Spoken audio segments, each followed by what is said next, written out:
We're back. It is the 4th of July. Well, full disclosure, not when we're recording this, but when you're listening to this or watching this, happy 4th to you all. We're talking sacks versus interceptions. What's more important for a defense? What do you prioritize? What is more advantageous to winning? That is coming today on the Locked On Bulldogs podcast. You are Locked On Bulldogs, your daily podcast on the Georgia Bulldogs. Part of the Locked On Podcast Network, your team every day.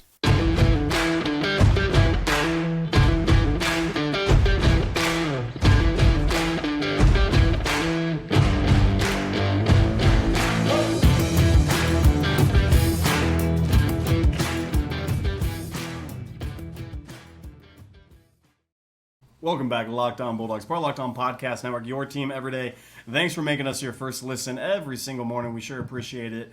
Wherever you get Apple Podcasts, Stitcher, Spotify, whatever it is, as well as YouTube. Thanks for getting over there, hitting that bell, hitting that notification. Get the subscriber up. We care about you a great deal. And interact with us over on Twitter. We love seeing y'all. And Florida fan, keep on commenting. And Tennessee fan, please, you are fodder for us. We love you. And I'm not joking. No, we genuinely enjoy having you here. We were just reading through some comments as we began to record, and fills our hearts with such joy. It does. Today's episode, this or that, we were talking interceptions or sacks, as Daniel teased. And what does it mean for the Georgia defense to have a player that is leading the SEC in sacks or leading the SEC in interceptions? So again, premise this or that. You can get with this. Mykel Williams has more sacks than everybody in the SEC. Okay. Not the one we think will happen or we want to happen, but would be better for Georgia. Would be better for Georgia. Okay. Or you can get with that. Those of us who weren't born in the 80s or the 90s, please go research some of the things that I'm saying, the phrasing that I'm using, and you'll understand. You can get with this or you can get with that, and that being Malachi Starks has more interceptions than everybody in the SEC and leads the SEC in interceptions. Which one would you rather have? Let's do the same thing we did yesterday, Dan. Let's do that. What is likelier to happen? Not just these two in a vacuum. Mykel Williams. Mykel Williams leading the SEC in sacks is much more likely to happen than Malachi Starks leading the SEC in interceptions. Now, Malachi Starks is a tremendous player, tremendous athlete, and he's shown us what he can do when that ball's in the air. Okay, he showed me some things last year that I have not seen in quite some time. I felt some things that I didn't know I could feel. No, I felt many things, and I hope to continue to feel them for many more years. But Mykel Williams is, we've said on this podcast before, this is the guy on the Georgia defensive front this year. This is the guy that's going to lead this team in sacks. And I think I wouldn't say it's over 50% that he leads the SEC in sacks, but it is more likely than Malachi Starks. So let's talk about him first then. What is it about Mykel Williams that makes you think he's the type of guy that could, in fact, lead the SEC in sacks? Again, SEC is full of dudes who are the top one at their high school. Okay? Yep. Not top 3, not top 5, top 1 in their high school, probably top 1 in their division, in their league. It's just insane what the SEC is full of. When you come to Georgia, you are alpha among alphas. Okay? It's quite freaky. So he has that. Fast twitch, speed, burst, and the ability to overpower you if you have the technique wrong. Go look at Ohio State's first round left tackle get bullied. And I mean pushed around. Bullied by Mykel Williams. Okay, so he has that going for him. 2, he has, one of the best D-line edge coaches in all of football that has produced first round, second round, third round, productive NFL talent, guys who were just raw and took them from 3-star, made them first round, took them from 4 or 5-star, made them absolute all-pros. That's what he's got going for him. And then an ability to technique people to death, Daniel. These are the 3 things that he has that's incredible of what he has going for him at the edge position. And I think he is surefire going to lead this team in sacks. And it's maybe a 33% that he leads the SEC in sacks. It's been a while since Georgia's had an SEC sack leader, on its team. I'm not sure if did Jarvis Jones lead the league in sacks the year that he was there. What was he doing?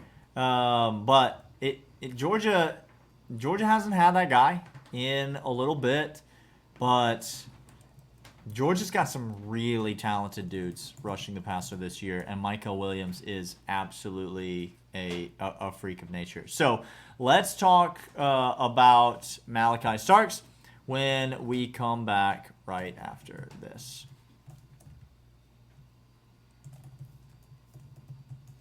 Daniel, But first, FanDuel. tell the people about FanDuel, if you will. What's great about them? Well, FanDuel, what's great about them is that you go on there, you bet on the Braves, and then you take the money that you already had and you add to it. You get more of it. You get more of the money. That's wild. And then the next day, you bet on the Braves again. Okay. And so then that money continues to grow. Like, what if Spencer Strider strikes out more than 5 or 6 batters in a game? Well, you could bet on that on FanDuel, and then every time Spencer Strider pitches, which is every 6 days, you'd win. You'd win money. You'd win money. So FanDuel.com/LockedOn, that's the place to go. It's the sportsbook that Clint and I trust. It's the official sportsbook partner of the Locked On Bulldogs podcast, of the Locked On Podcast Network. Right now, no sweat first bet, which means you go to FanDuel and you place a wager. And let's say it's the one time per week that the Braves lose. Well, that's unfortunate. But if you go to FanDuel.com/LockedOn, place your no sweat first bet, you get up to $1,000 back in bonus bets. That's up to $1,000 back in bonus bets. FanDuel.com/LockedOn. Make every moment more with FanDuel. All right, Daniel, let's go. Let's flip the script. Michael Williams to Malachi Starks. What makes his path to leading the SEC in interceptions likely? What does he bring to the table if he can do it? What would it take for him to do so? Well, I think the thing that makes his path likely is, number one, he plays safety and not corner. I think it's easier to lead the league in interceptions if you're playing at the safety position, because you roam around on the back end of that defense. You're able to jump routes. You're able to read the quarterback's eyes. You're able to make some decisions. You're not in technique all the time. You're not out there on an island. You're not staring at the belly button of your wide receiver, trying to stick with him. You've got more freedom. You got more mobility out there. And then what we've seen from Malachi Starks is just absolute freaky elite athleticism. Yep. He's able to run faster, jump higher, and be more coordinated than most other players on the field. And we've seen elite ball skills, football skills. He's able to high point the ball, judge where it's going to be, and be there. He's made the spectacular plays. He's made the routine plays, and he's made it all look incredibly easy. And so, yeah, I don't necessarily think that it's likely that Malachi Starks leads the league in interceptions, but I can certainly see a path. I'll say this. Malachi Starks is going to be on the field every snap that he is healthy this year. Yes. And so that is a very clear feather in his cap if he's going to try to lead the league in interceptions. Let me ask you this, Clint, as we continue to think about this before we, at segment 3 for the 199, we'll obviously answer We'll give the you an question. answer. How do you evaluate? I was talking to somebody the other day and we were talking about advanced stats in baseball, actually, full disclosure. We were talking about the Braves, and we were talking about all these advanced metrics and how people that use the batting average and all these things are, sort of Stone Age baseball fans. By the way, Matt Olson, quite good at baseball. Quite good. Atlanta fans, just breathe for a second and realize, quite good. You're fine. We were talking about that, and we were talking about it as it related to football and how really the defensive metrics that anyone looks at these days are twofold. Negative yardage plays. Yep. And turnovers. Well, lo and behold, we're here talking about sacks and interceptions. And so both of these things are incredibly important to the overall success of a defense and, ipso facto, a football team. Which is more important? How do you evaluate, how do you compare these two? This is gonna give my hand of which one I would rather see happen for the success of Georgia. And it does have to go. This is gonna sound ludicrous. What my statement next is gonna sound absolutely insane, but bear with me. A sack is never, ever ever a good thing in football. You get sacked. That's what we call expected plays per or yards per play, and what you expect to get. A sack crushes that. For an offense. It's For an never offense. a good thing. Yes, Okay. for an offense. It crushes that. The expected yards per play is crushed. The success rate is crushed. It brings that down. And if you know anything about football, success rate on offense per play and yards per play on the offensive side determines a great deal of success. An interception, this is going to sound weird, interception at times isn't as bad as a sack. And here's what I mean. 3rd and 14. And you go ahead and hail one up there because you're taking a shot on something. And the drive's going to stall. You will anyway. Levis one down the You field? is just what you're will saying? Levis one out there. And it's picked off. Look at Bo Nix and look at Malachi Starks. The thing that got me excited to begin with, it wasn't on the 3rd down, but he throws the ball way out there, and it turns into a punt of sorts. And you don't flip the field. A sack can flip the field, can hurt a drive, can completely put you behind the sticks in a matter that an interception, yes, there's an immediate change, immediacy with that. But I'm telling you, not every interception is like the other. Every sack is horrible. We're going to come back with the 199 after this and tell you which one I would rather have and Daniel would rather have of this or that.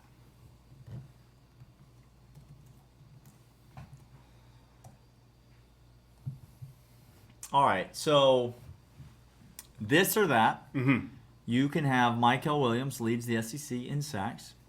How many sacks do you think will lead the SEC in sacks this year? I think people would be shocked how little it takes to lead the SEC in sacks. This year, I mean... 13? Yeah, kid from LSU probably going to have a say in this process. But I'm going to say... I was going to put 13 out there. How many interceptions do you think will lead the SEC? 6? 6? No, it's going to be more than 6. No. It's going to be at least 8. I get the feeling you're going with sacks. I am going with... Full disclosure, Michael Williams leading the SEC in sacks will mean for us greater success than Malachi Stark's interception. Daniel, what do you say? I don't hate the take because that will mean incredible things for the defense.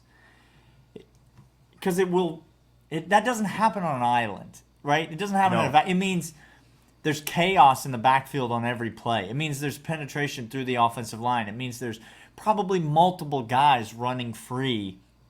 It means the run is effectively stuffed. It means we're getting to 3rd down quite a bit. There we go. Because it means we're getting to 3rd and long quite a bit.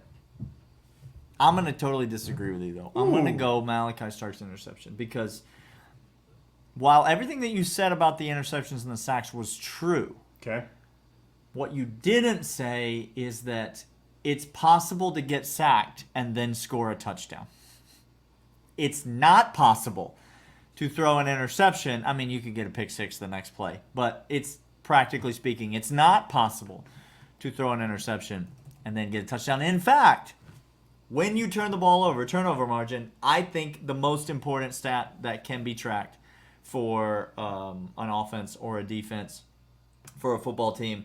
So if you have a guy lead the league in interceptions, your team is going to more than likely have a pretty positive turnover margin. That's the most important thing Georgia could have this year. Yes. Because Georgia will be more talented than every team on its schedule.